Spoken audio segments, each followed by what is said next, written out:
Bismillahirrahmanirrahim. Assalamualaikum warahmatullahi wabarakatuh. Alhamdulillahirabbil alamin. Allahumma shalli ala sayyidina Muhammad wa ala ali sayyidina Muhammad. Sahabat beriman yang dirahmati Allah, ada dua solat yang sangat diagung-agungkan oleh Allah Subhanahu wa ta'ala, yaitu solat subuh berjamaah dan solat sunnah tahajud di waktu sepertiga malam. Solat sunnah tahajud adalah solat sunnah yang dikerjakan di malam hari atau di waktu sepertiga malam setelah kita terbangun dari tidur. Solat tahajud dikerjakan setidaknya 2 rakaat dan sebanyak-banyaknya tidak terbatas sesuai dengan kemampuan kita masing-masing. Dan ketahuilah, solat tahajud merupakan kehormatan bagi seorang muslim karena dapat mendatangkan kesehatan, menghapus dosa-dosa yang dilakukan pada siang hari, dan dapat menghindarkan kita dari kesepian di alam kubur kelak. Dan tentunya masih banyak keutamaan yang lain dari sholat sunnah tahajud ini, seperti diangkatnya derajat kita oleh Allah Subhanahu wa ta'ala menuju tempat yang terpuji di hadapannya, serta kita pun akan diberikan jalan keluar dan solusi dari setiap permasalahan yang sedang dihadapi, serta kita dapat meraih ridho, rahmat dan maghfirah dari Allah Subhanahu wa ta'ala. Serta masih banyak lagi keutamaan yang lainnya dari keutamaan dan keistimewaan sholat sunnah tahajud ini. Rasulullah Shallallahu Alaihi Wasallam bersabda, sholat tahajud adalah sarana untuk mendapatkan keridhaan dari Allah Subhanahu wa ta'ala, kecintaan para malaikat, sunnah para nabi, cahayanya pengetahuan dan pokok keimanan, serta selalu mendapatkan rezeki yang sangat luas dan terkabulnya doa-doa. Dengan banyaknya keutamaan sholat sunnah tahajud ini, maka jangan kita sia-siakan hanya melakukan sholat sunnah tahajud saja. Alangkah lebih baik dan sangat dianjurkan setelah kita selesai melaksanakan sholat tahajud, kita lanjutkan dengan berdoa, berzikir kepada Allah Subhanahu wa ta'ala sesuai dengan tujuan kita masing-masing. Sahabat beriman, berikut ini zikir dan doa yang jangan sampai kita lewatkan untuk kita baca setelah sholat sunnah tahajud, karena zikir ini yang selalu dibaca oleh Rasulullah Shallallahu Alaihi Wasallam ketika beliau selesai melaksanakan sholat sunnah tahajud. Yang pertama adalah membaca istighfar 3 kali.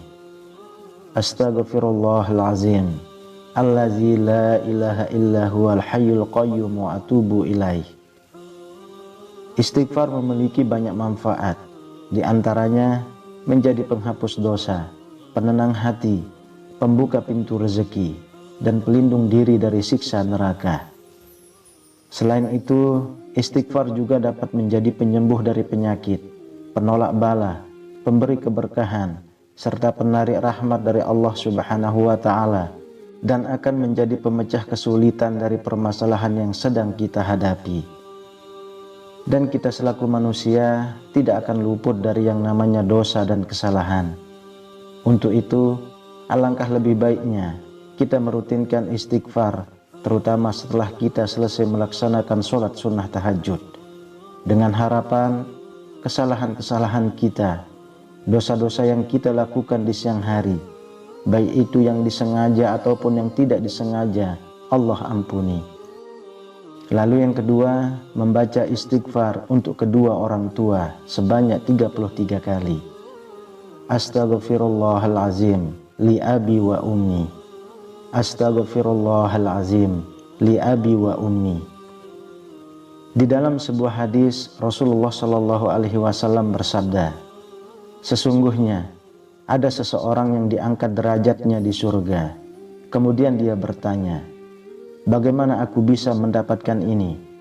Maka dikatakan kepadanya, berkat istighfar dari anakmu untukmu. Hadis riwayat Ibnu Majah. Jadi kita selaku seorang anak, jika orang tua kita sudah meninggal, maka ketika kita membacakan istighfar untuk kedua orang tua kita, maka insya Allah orang tua kita di alam kuburnya akan diberikan ketenangan oleh Allah Subhanahu wa Ta'ala, akan diberikan kenyamanan oleh Allah Subhanahu wa Ta'ala karena istighfar kita, sehingga dosa-dosa orang tua kita Allah ampuni dan ringankan. Kemudian apabila orang tua kita masih hidup, ketika kita seorang anak beristighfar untuk kedua orang tua kita, maka orang tua kita, dosa-dosa yang dilakukan oleh orang tua kita di kesehariannya, baik itu yang disengaja ataupun yang tidak disengaja, insya Allah akan Allah ampuni berkat istighfar kita seorang anak untuk kedua orang tuanya. Yang ketiga, membaca surah Al-Ikhlas sebanyak 3 kali. Meskipun surah Al-Ikhlas ini tergolong surah yang pendek karena hanya terdiri dari 4 ayat saja, akan tetapi surah Al-Ikhlas ini memiliki kedudukan yang tinggi dibandingkan dengan surah-surah lainnya. Bahkan kedudukannya disamakan dengan sepertiganya Al-Quran. Jadi apabila kita membaca surah Al-Ikhlas ini sebanyak 3 kali, maka insya Allah kita seolah-olah dinilai telah menghatamkan 1 tamatan Al-Quran. Dari Ibnu Abbas bin Malik radhiyallahu anhu, beliau berkata bahwa Rasulullah Shallallahu alaihi wasallam bersabda, barang siapa membaca surah Al-Ikhlas sebanyak 1 kali, maka seolah-olah dia telah membaca sepertiga Al-Quran. Dan barang siapa membaca surah Al-Ikhlas 2 kali, maka seolah-olah ia telah membaca 2/3 Al-Quran.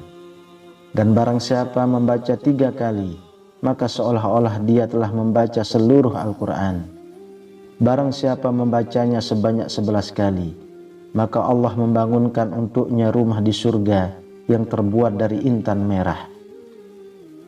Yang keempat, membaca sholawat 100 kali. Untuk lafaz sholawatnya itu bebas sesuai apa yang kita ketahui. Adapun sholawat yang pendek, misalnya Allahumma sholli ala Sayyidina Muhammad wa ala ali Sayyidina Muhammad, maka kita baca sebanyak 100 kali. Dan perlu kita ketahui, dengan kita memperbanyak membaca sholawat kepada baginda Rasulullah Sallallahu Alaihi Wasallam, maka kesempatan untuk kita meraih kebahagiaan di akhirat itu sangatlah besar. Karena kunci kebahagiaan di akhirat adalah syafaat dari Rasulullah Sallallahu Alaihi Wasallam. Kemudian yang kelima, membaca doa sapu jagat sebanyak 41 kali. Rabbana atina fid dunya hasanah wa fil akhirati hasanah wa qina azabannar, dibaca sebanyak 41 kali. Khasiat dari membaca doa sapu jagat ada 3 poin yang utama. Yang pertama, permohonan kebaikan di dunia. Yang kedua, permohonan kebaikan di akhirat. Dan yang ketiga, permohonan dijauhkan dari siksa api neraka. Dan di dalam Al-Quran sendiri dijelaskan di dalam surah Al-Baqarah ayat 201 bahwasanya doa ini dipanjatkan untuk memohon kebaikan, keselamatan dan keberkahan dari Allah Subhanahu wa Ta'ala. Dan kita selaku umat muslim menginginkan kehidupan yang bahagia, menginginkan kehidupan yang baik ketika hidup di dunia dan tentunya ketika nanti di akhirat. Untuk itu doa sapu jagat ini mengurung kebaikan dunia dan akhirat yang dapat membuat kita merasakan kebahagiaan di dunia dan di akhirat kelak. Sahabat beriman yang dirahmati Allah, itulah 5 zikir dan doa yang selayaknya harus kita rutinkan dan jangan sampai tertinggal dibaca setelah selesai melaksanakan sholat sunnah tahajud. Maka insya Allah jika kita bisa merutinkannya, kebaikan dunia, kebaikan di akhirat akan kita raih. Rahmat, ridho dan magfirah dari Allah Subhanahu wa Ta'ala akan kita dapatkan, sehingga kita akan hidup dengan penuh kenyamanan, kedamaian, ketenangan, dan bukan hanya hidup di dunia saja yang demikian. Dan ketika kita nanti hidup di akhirat pun, kita akan merasakan yang namanya kenyamanan dan ketenangan, keindahan, berkah, rahmat, ridho dan magfirah dari Allah Subhanahu wa Ta'ala. Amin ya rabbal alamin. Wallahu a'lam bishawab. Semoga bermanfaat untuk kita semua. Assalamualaikum warahmatullahi wabarakatuh.